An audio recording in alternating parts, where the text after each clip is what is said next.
We are being hypnotized by people like this. Newsreaders, politicians, teachers, lecturers.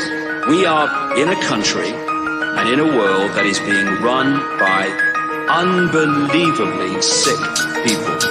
The chasm between what we're told is going on and what is really going on is absolutely enormous. Oh yeah, dude. This is some Nephilim shit. It's like we all know what's going down, but no one's saying shit what happened to the home of the brave. These motherfuckers, they controlling us now, and no one's talking about how they made us try to be slaves. And everybody's just walking around, head in the clouds, who wanna wake up to a dead in the grave. By then it's too late, we need to be ready to raise up. Welcome to the end of days. Everybody is slaves, only some are away. Welcome back, everybody, to a very special episode of Nephilim Death Squad. I am David Lee Corbo, a.k.a. The Raven. That is Top Lobster. And today, for a special sort of Dissecting the Book of Revelation series, we welcome back Ed Mabrie. Ed, how are you, my man? It's been not that long, but it's good to see you again. Hey, it's great to see you guys, too. I was rocking out to your music, your intro music. Yeah, I'm glad to be here. Thanks for having me back, guys. I'm really excited about this.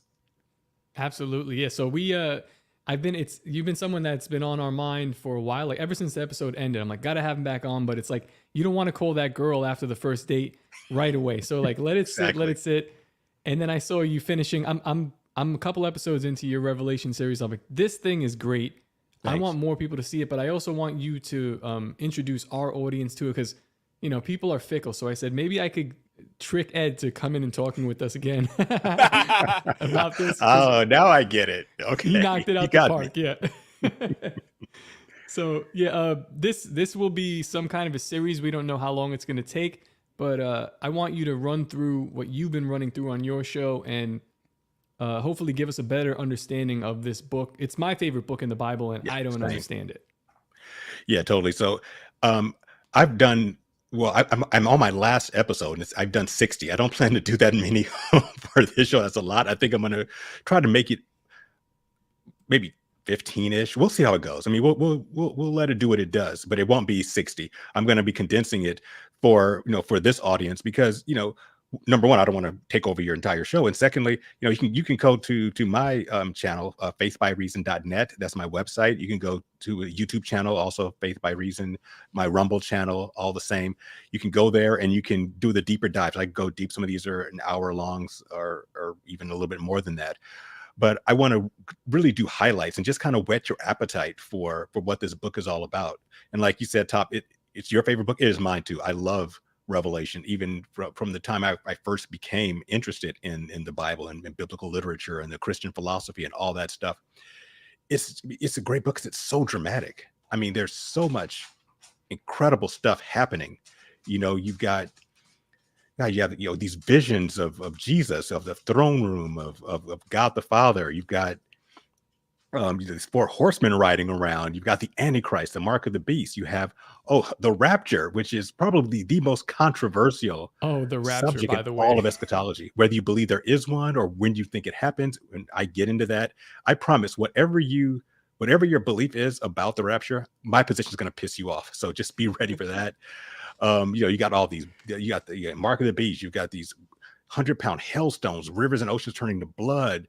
Then, Armageddon, the return of Jesus. There's so much dramatic. This is probably the most dramatic book in the Bible easily. And because I believe that most of it's happening in the future, some don't. We'll talk about that a little bit today. It's mysterious. It's controversial. It's a little mysterious because it hasn't happened yet. There's a lot of guesswork, a lot of speculation. And that's what makes it such a fascinating book, but it's also what makes it a difficult book for people to comprehend. Absolutely. When I first got into conspiracies, one of the very first things I did as a young man was I went to my local church and I asked the pastor for a Bible, and he was very eager to give me one. Little did he know that I wanted to skip through the entire thing and get to the end and try to read Revelations. Didn't understand a lick of it, like not even the smallest amount of it. So yeah. I'm really excited to be doing this with you.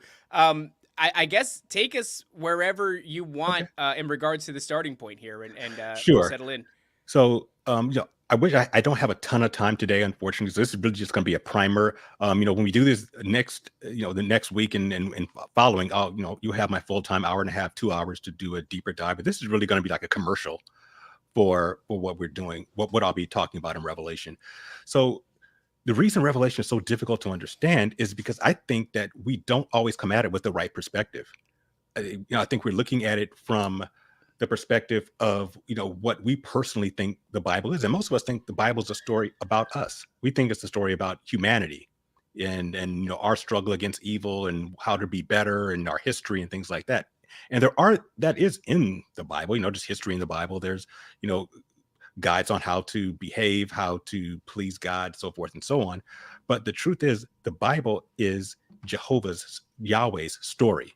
It's him telling us his story about what he wants, so we can get to know him better. So if you understand the divine perspective of Revelation, it's going to help you understand it a little better. And that divine perspective is that this is the culmination of everything, of the entire biblical narrative, where God finally gets what he wants. And what he wants at the end is what he wanted at the beginning, which is the state of Eden. The Edenic state is humanity being in perfect provision and perfect purpose, and in perfect intimacy with the spiritual realm, with God, with Jehovah.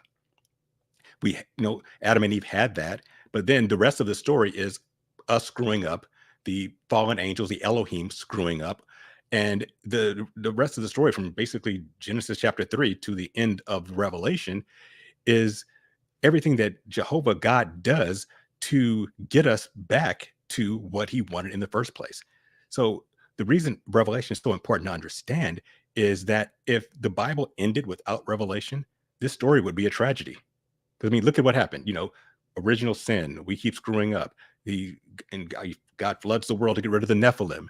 Then then you have Babel. Then you have him trying to redeem the world through Israel, culminating with the advent of Jesus, who, according to Christian philosophy, which I obviously believe, he died for our sins. He redeemed us, and things were going great for a few decades. The new church was going great. The book of Acts talks about that, but then things started going downhill. And the more people who come into the church, the more the church becomes corrupted, to like half the New Testament is just, books by the Apostle Paul and some of the other apostles just admonishing people, saying, hey, here's where you're screwing up.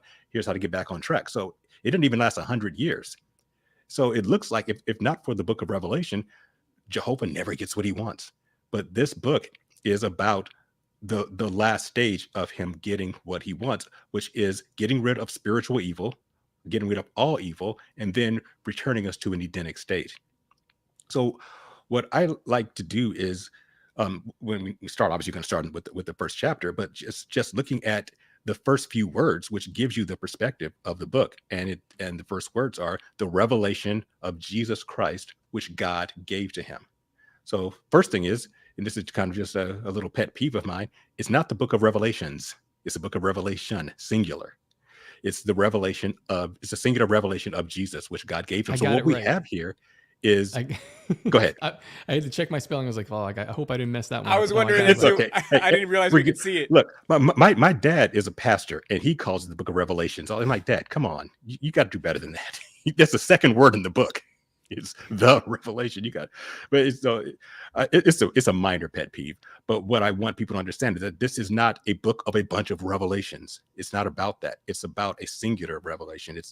It's basically God revealing Jesus to Jesus. So what we're doing is we have the opportunity to eavesdrop on a conversation between the eternal Father and the eternal Son. Now, some may ask, if you're of the Trinitarian point of view, which I am, where we believe that, Jesus and God are one, how could God know something? How could the Father know something that the Son doesn't? But keep in mind that, yes, Jesus is the eternal Son, but there was a time 2,000 years ago where he temporarily gave that up and he became a human being. He was a baby. When he was a baby, he didn't, come out of Mary's womb, talking physics.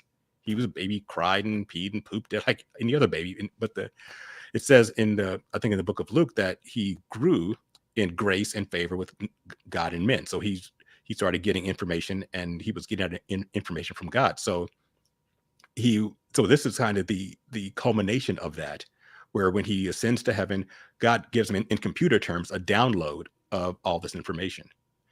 And the next verse says that Jesus, he sent and signified it or rendered it into signs through his apostle John. I'm paraphrasing his apostle John to be sent to the churches. So this conversation between Jehovah and Jesus is intended to be heard and understood by the churches, but it said he signified it, he rendered it into signs so that we can understand it. And that's another reason why this book is tough to understand, because there's a lot of signs, a lot of symbolism, but it's explained either in Revelation or, interestingly, other parts of the Bible. So that's the second reason why it's difficult to understand. One is because it's in the future, it's speculation. Secondly, because it's in eternal language that we don't get. And I think that eternal language is a story. Stories are eternal language. Think about it. I mean, a question again. Yeah, please. When Jesus told this story to John, when in Jesus's life was this? Well, at this point, Jesus had already ascended to heaven. So after he comes back. So this he ascended to heaven in about 33ish AD. The book of Revelation was written around 95 AD. So this is a vision that John gets. So the apostle John is actually the last living disciple. This is towards the end of the first century. All the other disciples have been martyred by this time by either the Roman church primarily or by the Pharisees, who were the Jewish religious leaders at the time. John was the only one left. He was in exile on an island called Patmos, which is in the middle of the Mediterranean Sea near the island of Crete. So it's like basically a penal colony. And while he's there, he gets a vision of Jesus, which is in the first chapter. And that's when Jesus gives him the visions that he writes down, which composes the book of Revelation. Wow, that's incredible. It's incredible to think of it. That's why the book kind of like stands out to so many people, because in today's day and age, we're talking about, we talk about being visited by aliens and things like this all the time, but this is very much the same phenomenon. And when we like to say that the aliens are just a rebrand of something spiritual and coming from the other side. This same phenomenon that you're describing right now is just coming directly from God. So how incredible must that have been? Right. I mean, it is extraterrestrial. I mean, if you look at the definition of extraterrestrial, it just means extra meaning above or beyond, terrestrial meaning our Earth. So this is something just beyond Earth. So it doesn't necessarily mean, some biological entity from the planet Xenon 12. It means a communication from an entity that is not of this physical realm. So I'm with you. I believe that the so-called alien phenomenon, these are spiritual beings, for better or worse. And I think if you look at a lot of the alien phenomenon, it looks like it's for the worse.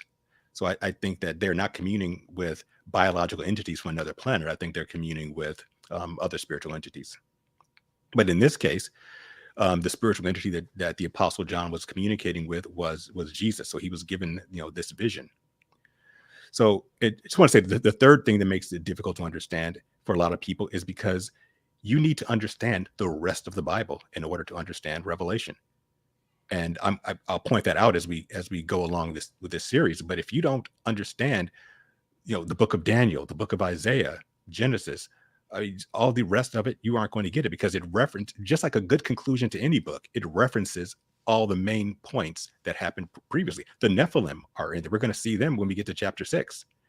We're going to see a return of Nimrod, in my opinion, when we get to the chapter 13. So these are folks in Genesis. I think that the way the earth is going to be very similar to the days of Noah. Jesus himself promised. He said that as it was in the days of Noah, so shall it be at the time of my return, the second coming. And what were things like in the days of Noah? The Nephilim. That was the most. He was speaking to a well-versed Jewish audience in the first century. And when you say the days of Noah, they think, oh, the Nephilim, these giant weird creatures that were tormenting everyone. So that return is happening. But if you don't understand that, then you're not going to get it. The last time we spoke about the speed of light and how it's diminishing as time goes on. And then we also touched on something like whether we think there would be an awakening or a revival before this happened. And we kind of like, maybe.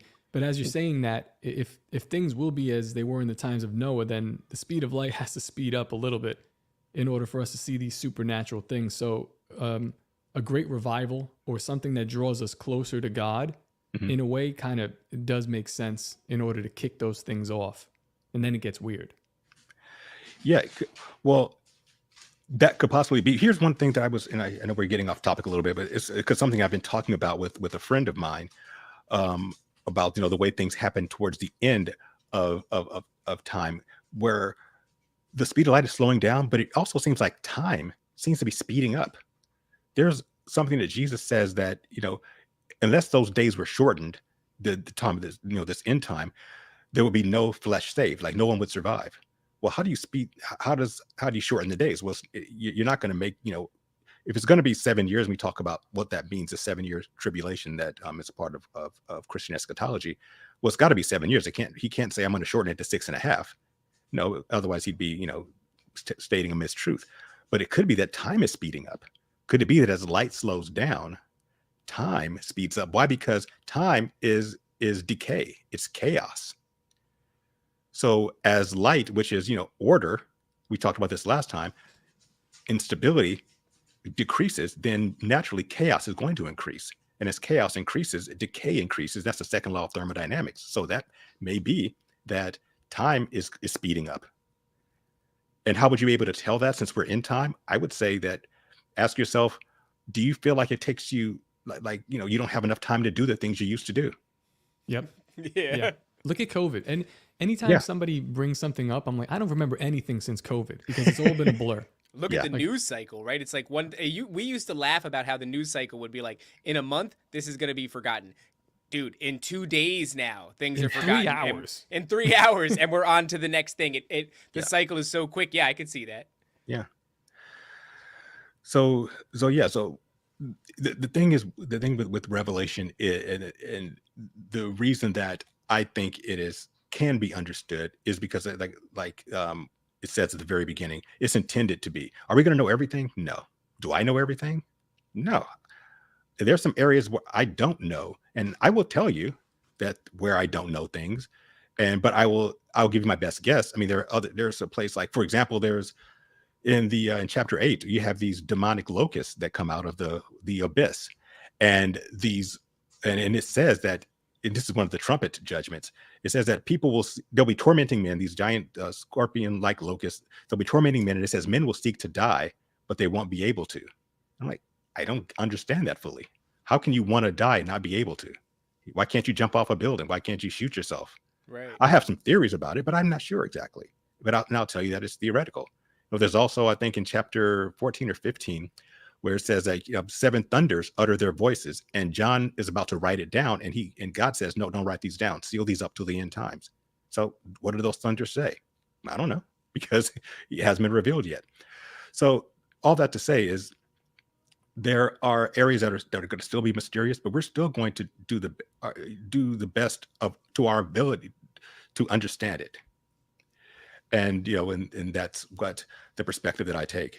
So the divine, just to wrap up the divine perspective, I'll let you guys give your thoughts. The divine perspective is that this is a conversation between the Father and the Son. It's God revealing Jesus's ultimate destiny to him, and that ultimate destiny is going to end with a return to Eden. So if you look at Revelation from that standpoint, it'll be much easier to understand, and not from our standpoint. I mean, I get people all the time asking me, where do you think America is in prophecy? Like, that's an irrelevant question. We're not in Bible prophecy for a couple reasons. Number one, United States didn't exist when these books were written. And secondly, the story isn't about the United States. I mean, I love our country. I think it was founded on great principles, but we're not the focus of God's plan. The focus of God's plan is redemption through Israel, through his Messiah. So that's why the Bible is so focused on Israel, not because God doesn't care about China or Russia or Africa. It's because he's telling his story, and his story is about the redemption of mankind and return to Eden. And that is done through Israel and through the King of the Jews, who is Jesus. One of the things you said when we started this that I found really potent was this idea that the book of Revelations, without it, this would actually be a story of tragedy. Revelation. Revelation. Thank you. Don't make me go over there, David. Don't make me add an S to this title. But that is completely in juxtaposition to what people view the book of Revelation as, which is this doom and gloom story. Yeah. Mm-hmm. As somebody who wasn't raised Christian or with any religious background or knowledge or anything like that, my peripheral knowledge of the book of Revelation was that it was this almost horror story.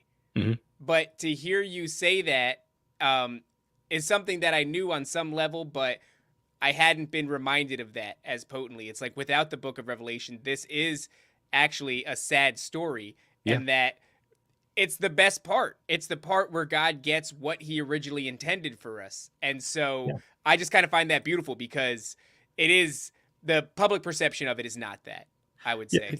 Think about like your favorite action movie. What happens towards the end? You know, the good guy and the bad guy have their final battle.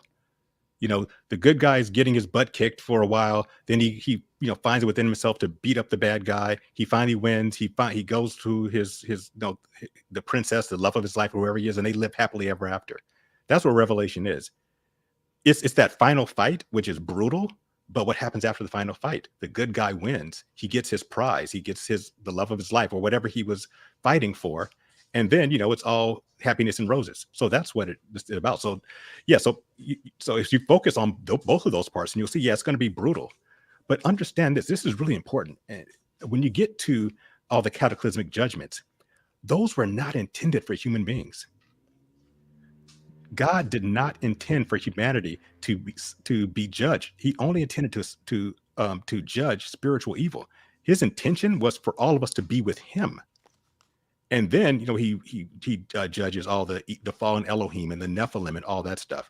However, but if you choose to be on that side, if you reject his provision for you, then, it's like if you're in a house that's on fire and someone says, "Hey, get out of the house." And you're like, "No, I'm going to stay here." Well, it was their will for you to get out of the house, but you decided, "Nope, I'd rather stay here." Well, okay, you're gonna burn. So Ed, the idea of judgment, to me, when you say judgment, it means that there will be a trial. And if you're putting someone on trial, it means that there could be innocence or guilt. And if we're talking about the Nephilim and the Elohim fallen angels, is there anything like that for them? Because I know I saw that movie Noah, where it's a lot of it is like bullcrap and it's subversive. But our friend Joel Thomas came on. He talks about the good Nephilim and possibly there being some good Nephilim fighting along the side of David and the mighty men and so on and so forth in different examples throughout the Bible. What are your thoughts on that? Honestly, I haven't read anything about good Nephilim, because everything that I've read in the, and I'm not sure. I'd love to. I have to listen to that show and see what his source material is. But in the biblical text, they are 100% evil because they're not the creation of God. Because they were not his creation, because they have no connection to him. Now, granted, so you can have even an unbeliever, an atheist can still do good things. I mean, I know several atheists who are very nice people. They just happen to not believe in anything spiritual, but they still have a spiritual connection because if you didn't have a spiritual connection, you could never even come to God. The Nephilim were born without that. So if they're the progeny of fallen angels and human women, then they're not a creation of God, and so they have no connection to his goodness. So I mean, I could be wrong on that. I'd love to see what his source material is. I'm not married to the idea. I'm just floating the idea. Yeah, no. I'm open to listening to anything, but on the surface, I would say I think that's incorrect, but I don't want to dismiss anyone's opinion before I hear it. Because I think that's really the worst thing you can do is dismissal without any type of analysis. But it's great that you mentioned the term trial, because there is a trial, but it actually starts in the book of Daniel, and I'm going to talk about that when we get to chapter 4, when we get to the vision in heaven, where because the first 3 chapters of Revelation are based on earth. It talks about the 7 letters to 7 churches, which is amazing stuff. And then you get to chapter 4 and it shifts to heaven. And in heaven, you get the conclusion of a trial that began in the book of Daniel. And in that trial is where the fallen Elohim, the fallen angels, tell their plan, because there's a spiritual law where you have to speak what you're going to do in one realm so that it manifests in the other. I think I talked about this. Maybe I may have talked about this on this show. I know I talked about it on the Sam Tripoli show. And so they make their statement of what they're going to do and how they're going to make the world theirs. And then Jehovah says, okay, well, I've heard you, and now I can rightly render justice to you by giving the world over to the Son of Man, who is one of the titles of Jesus. And so that trial begins there, and it ends in Revelation chapter 4. And actually, Revelation chapters 4 and 5. So there is a trial of spiritual evil, and they're literally found guilty. And then that's such an incredible rule. It's like it makes me think of like old timey battle where the British would line up in front of each other and just like fill their muskets. Yeah, like, fill their muskets, and there's nothing deceptive about it. It's like, this is what I will do to you if you allow it. And then you go, okay, and then they shoot you, and you're like, damn, kind of gangster. Yes, I'm going to do a whole episode on that because I think it's really fascinating going back to the book of Daniel and seeing how this works, because it not only sheds light on what's going on in Revelation, but it also helps you understand how things work in the spiritual realm. And that's another thing I want to make clear before I head off, is that not only do I look at this from the standpoint of that divine perspective, I also look at it from the spiritual standpoint. I mean, I look at it from what's happening in that realm, because that's really going to help us understand more. But before I get going, I think I have about another 15 minutes or so. I've talked about the divine perspective. I also want to talk about men's perspective, because because this is such a popular book, Revelation, because it has so much going on. There are tons of commentaries on it. I mean, many pastors. You go to YouTube, there's like hundreds and hundreds of Bible teachers who will talk about end times, talk about Revelation. So there are three major categories of man's perspective on this. I mean, there are hundreds of people who, if you talk to 100 people, you get 100 different opinions about it. But there are three major categories that man's perspective falls into. There's the allegorical point of view, there's the historist or preterist point of view, and there is the futurist point of view. So the allegorical point of view, as the name would applies, people who fall into this category believe that Revelation is allegory, that all the stuff happening, water's turning to blood, hailstones falling, demonic locusts and horsemen and all this stuff, it's not literal. They don't take it literally. It's just a symbol for something else.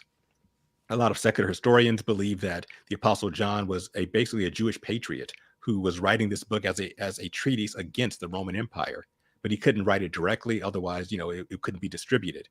So he had to put everything in the symbol. So the demonic armies are a symbol of the army of Rome, though the Antichrist is a symbol of the Roman emperor. And, the final battle of good and evil at the end is basically when, Jesus will triumph and will free the nation of Israel. Because again, they don't believe that Revelation is supernatural. Another group that holds that allegorical point of view is the Catholic Church. Not necessarily Catholic people. Now, maybe there are probably Catholic people who do take Revelation maybe more literally and seriously, but the official position of the Catholic Church is that this is allegory, that it's not, that this is kind of a symbol of the eternal battle between good and evil.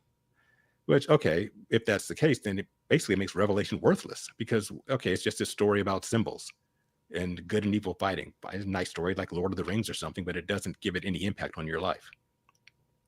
And also, that allegorical point of view is tacitly promoted by most mainline churches, mostly because most of them don't teach Revelation. So if you don't teach something that is in the Bible, then you're just basically saying it's not real.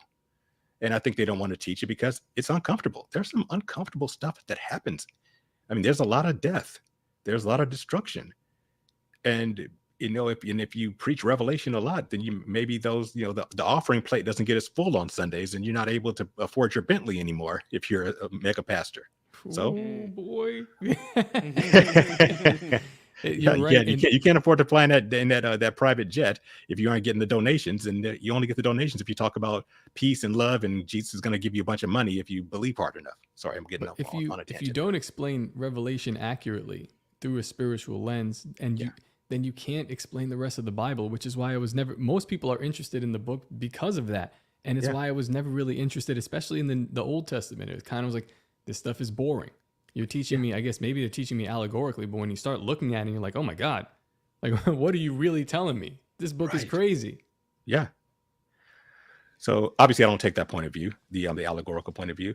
The other point of view is the historist point of view, or the preterist point of view, and that's the belief that most of Revelation has already happened. That from chapter 1 to about chapter 20 took place in the first century. You can go to faithbyreason.net and you can get into all this. I spend a whole episode on each one of these.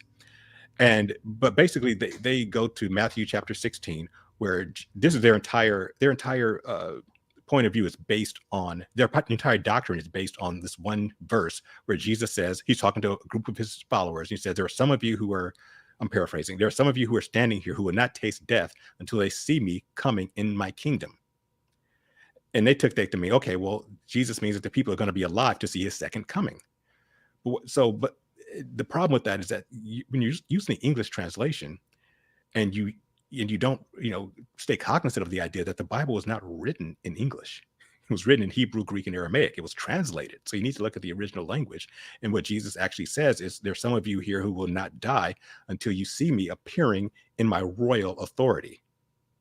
Now, if that is the second coming, then they have a point, because they said they'll live. Some people there will live to see it. So the preterists take that to mean that all the events of Revelation must have happened in the first century. The only thing that was cataclysmically happening to Israel at that time was in 70 AD, the siege of Jerusalem. So they basically say that all of Revelation, the tribulation period, all the judgments happened in 70 AD at the siege of Jerusalem.